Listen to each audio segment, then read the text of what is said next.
After I started my own business, I had this egoistical self-confidence. At some point, I ended up with 4 different businesses. Believe it or not, I had my beauty line, like vitamin C serums and takes care of bags under your eyes and all that stuff. And I was selling that. Someone had an allergic reaction. They're like, hey, man, what do I do? I'm like, I don't know. Like, this is supposed to be healthy stuff. And that was kind of burning down. And it's gotten to a point that I had to face my own reality and be like, all right, something is not working here.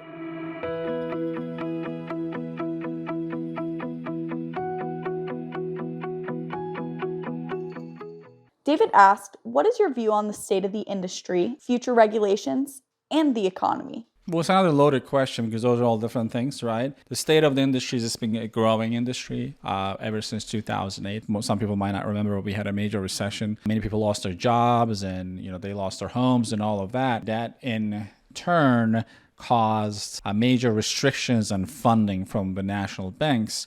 And that gave birth to the industry that we're currently in, which is alternative lending industry, right? Ever since then, the first couple of years was difficult. That's when I was in the industry because no one knew what was going on. And alternative lending industry it basically consisted of like merchant cash advance. Now there are a lot more products and the scope is ever expanding. So this industry went from you being able to help someone with $20,000 or $30,000. Now we have people in our network who funded $20 million deals with just one merchant, one funding option, and that is still considered alternative lending. The scope of that gets wider and wider. That's the situation in the industry that's growing. This is one of the best times to be around because you can find yourself a niche, whether you want to deal with micro funding options or at a macro level, you want to help corporations expand. You can do that. We have a lot of different products from SBA to even like ERTC tax credit that can be tagged into alternative lending because it's an alternative way to get money from IRS. You can do it on your own, but you can use our resources to help your clients get it. And while you're doing that, you make a lot of money, right? So we're not at this peak point of this becoming mainstream. That's usually what happens with any industry. It's like a hockey stick, right? So in the initial period, it kind of starts, goes down, stays there, then it kind of takes off. I think we're in the middle of that takeoff process because then at the end of that hockey stick, then you become mainstream, then it kind of plateaus. Then you have different options at that point. When it becomes the mainstream, then you eliminate the banks, or banks, they kind of adapt to what we have going on, and it becomes a halfway product industry between banks and alternative lending. So that's where we are right now. So I don't foresee this being mainstream for another minimum 5 years, honestly, because the market is massive. That's the state of the industry. The regulation, as the awareness on any industry grows, regulations grow as well. For people first started selling real estate, there was no regulation. Then you started having scam artists appear when this became more mainstream. Then the government needed to get involved and regulate it. And this is what we're seeing with crypto. Like, it was supposed to be this unregulated era where it replaces the fiat currency, US dollars. Now we're seeing that companies are going down left and right, leaving consumers, with no money, and they just file for bankruptcy and there's no regulation in place. Now the government will need to step in and create regulations, right? It happened in the mortgage industry, real estate industry, in every industry out there. So as the alternative lending grows, the pressure of the regulation will grow too. But it's not relevant to us because if you're doing the right thing, it doesn't really matter. You're not bothered by regulation. Like, having regulation in the mortgage industry didn't kill the mortgage industry. It just killed the bad players. So that's exactly what happens when something is regulated. It should only bother people who are not keeping their books clean, right? So it doesn't really matter, honestly. So it's just a part of the process that shows that we're on the verge of maybe having some level of regulation in the next few years. Tells you that you're in the right place. You got to just take advantage of this and build roots as deep as possible now than later. So you're in a great position when that happens. I think that one of the most regulated industries is insurance. And one of the most regulated countries on selling insurance is the United States. So you got to be really careful what you say. Why is that? Well, I think insurance industry might have created more millionaires than any other industry. Before all these regulations being rolled out, it was an unbelievable industry where you can sell car insurance, life insurance, home insurance, so many different types of insurances. But now it's gotten to a point that kind of clog down the whole system. It's making it more difficult, and only major companies can take advantage of this. So since we're far from that point, wouldn't it be better that you stay with this business and grow it? And let's say 10 years from now, 8 years from now, you are one of those major players that everyone else gets eliminated, and you're standing tall and you can sell your company. That's what's going to happen. Like when there's more regulation, a lot of people will exit out. It's going to open the doors for a lot of acquisitions. So you can actually, in the next few years, build a broker shop and sell it for $10+ million if you really want to do that. So I don't like to look at it from this lens of, oh, what happens if we get regulations?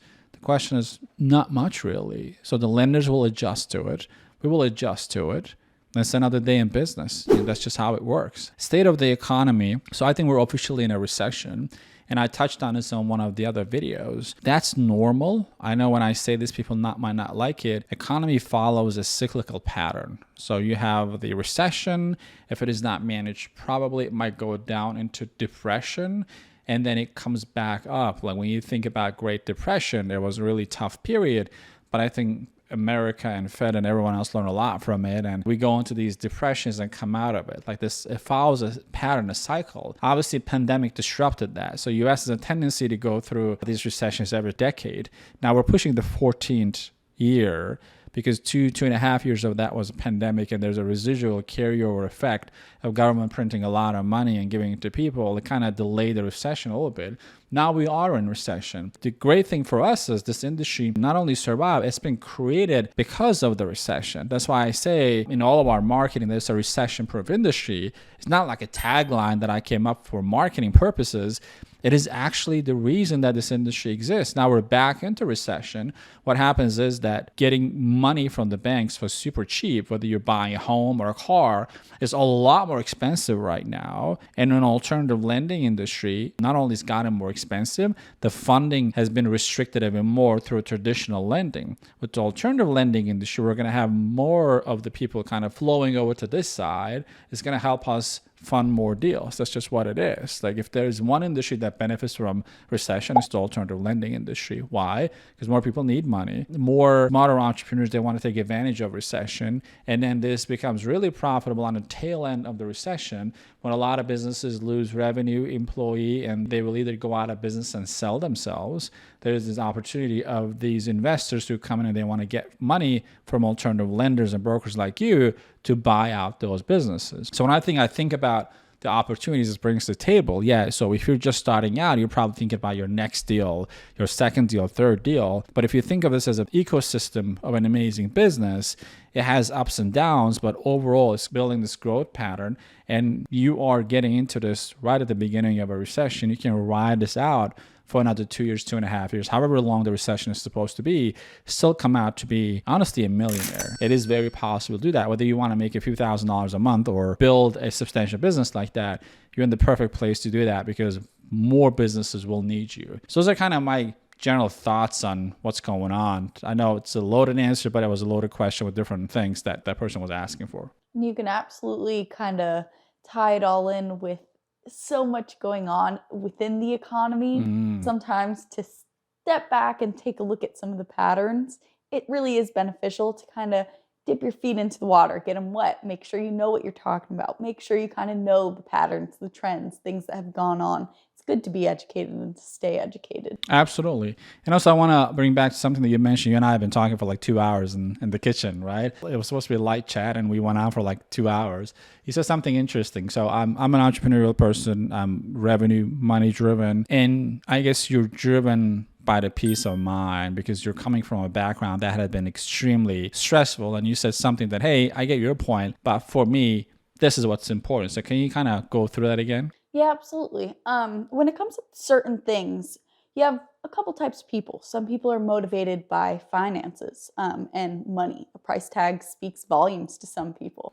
Some people, a price tag, it's nice, but it doesn't carry all. And I personally am one of those people where having money is nice. It's a security, but having the security of knowing that you are successful in what you do and you can carry yourself in what you have. So say, for example, knowledge.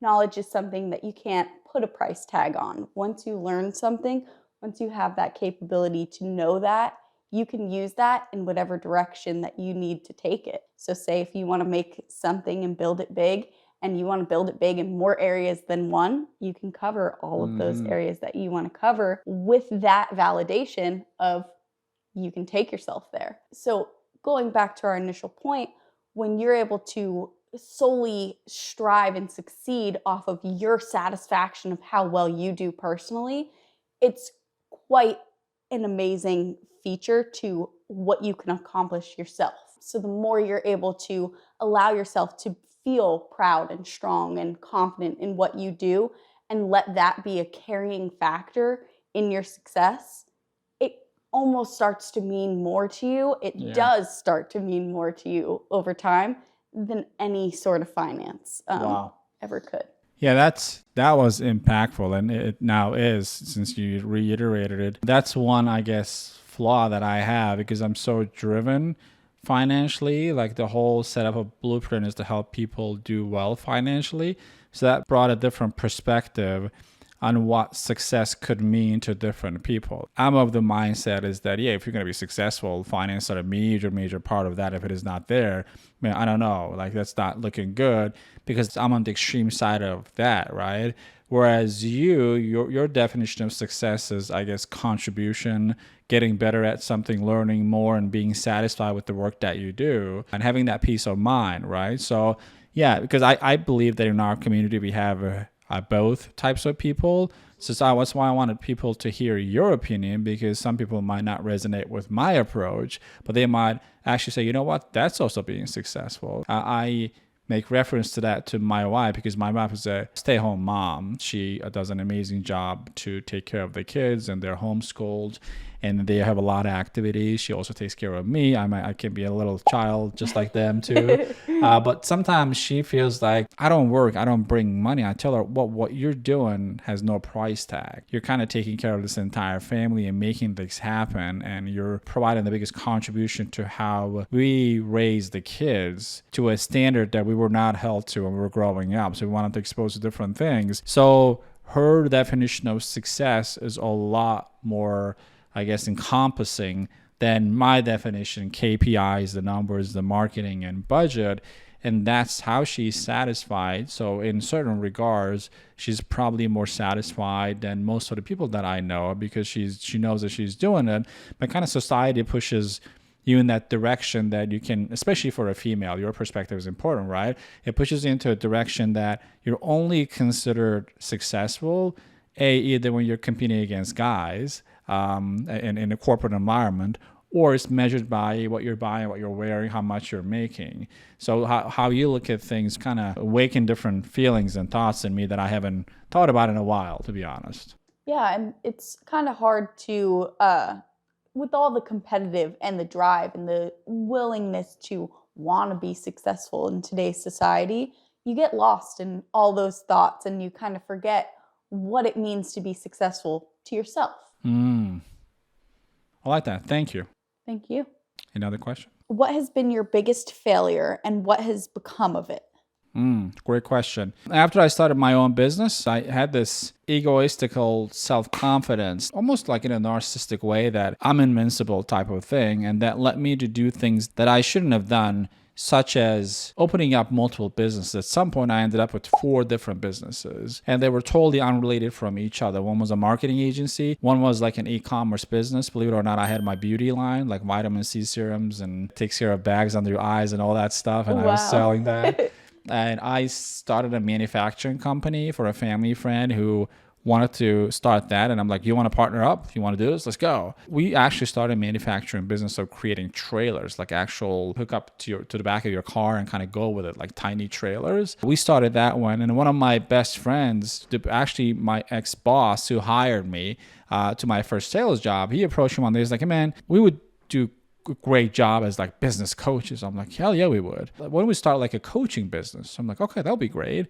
And right off of that meeting over lunch, we went to the branch and started our bank account and just applied for a tax ID numbers and all that stuff and started that business.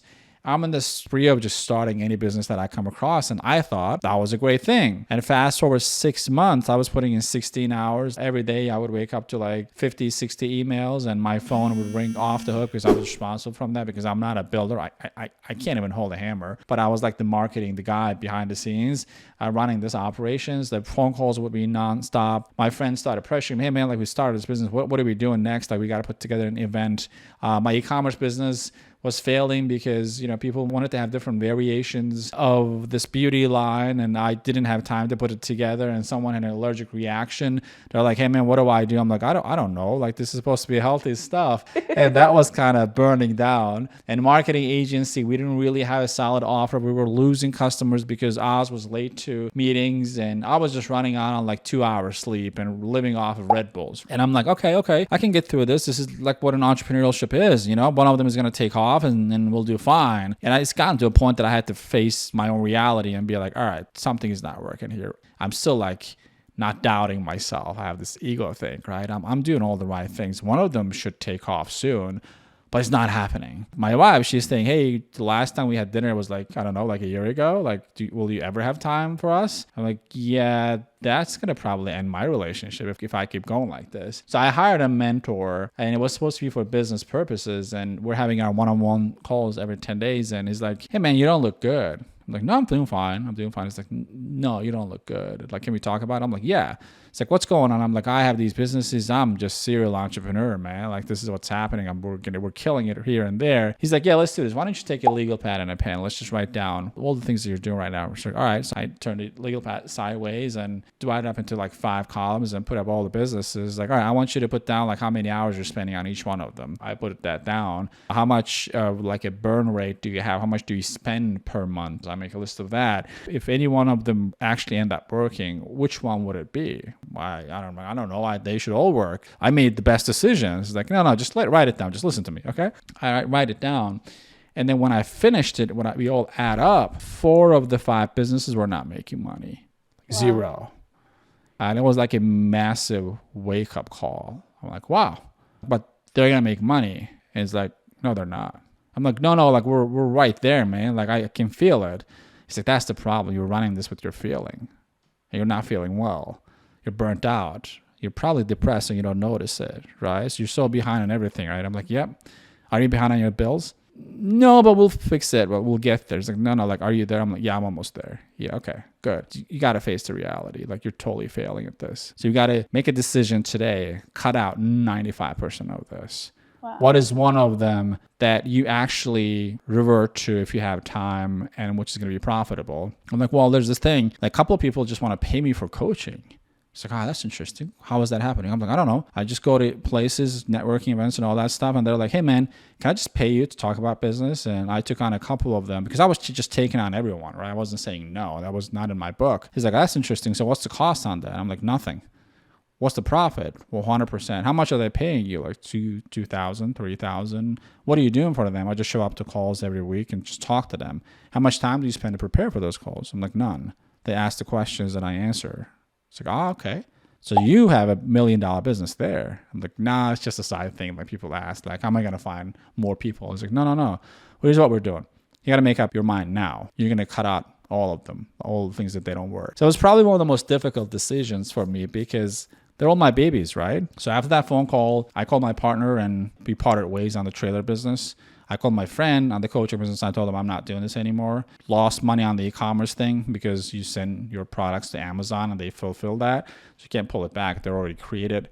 So lost a bunch of money there and just killed that product and closed that account altogether. The marketing agency, I said I'm either coming up with a better offer, and we did. So we kept the marketing agency and grew that to $50,000 a month. And with that, we had people who couldn't afford the marketing agency, but they could work with me one-on-one instead of paying for us to run their campaigns. They would just hire me as a coach. And that was growing alongside of the marketing agency. And marketing agency became really successful. Then this started going beyond the agency stuff. So we kept the agency for another 2 years, but the coaching part kind of took off. So to answer the question, yeah, that was the biggest failure that I had, and that gave birth to Business Landing Blueprint. If I hadn't had that call with my coach, I would have been a part of the statistics, like most people who are hardworking. They want to do the right thing, but their thinking is not there. That's why I think I created a video a few years ago that there's actually no such a thing as multiple streams of income. There's one stream of income that you make a lot of money with, and when you reach a certain level, then you invest into other things to generate more income. But until then, you got no business in investing in multiple things and creating multiple streams of income, creating passive income sources, because if you're not good at one thing, you're probably not good at many other things in that business. If one of your businesses are suffering, you're taking the same approach that failed that business and multiplying it 5 times across other businesses and hoping that one of them will take off. It's not a business's job to take off. It's your job to help a business take off. Business is not there to help your service. It's just there because you decided to do something. Unless you do something in greater magnitude and focus all your energy into that thing and grow that out of proportion. So obviously Business Landing Blueprint, it became the Inc. 5000 company. It's more successful than a lot of the coaching companies out there with a very lean organization. But yeah, that massive, colossal failure, which I couldn't get over for like months, because just think about it. I'm telling my wife and my friends and family, all of them, that I'm creating these companies. It's an embarrassing experience when you think about it. You're having those difficult conversations with your relatives and your friends that who started a business and telling them, hey man, I'm just gonna drop out. They're like, well, you're kind of abandoning me. I'm like, no, I just got to do the right thing for myself. And you can continue doing that. But yeah, so that's not an easy decision to make, especially when you give your word. That's why I'm passionate about warning people, like, just stay focused on one thing. Just please do. It's not for me, it's for yourself, because trust me, it doesn't work any other way.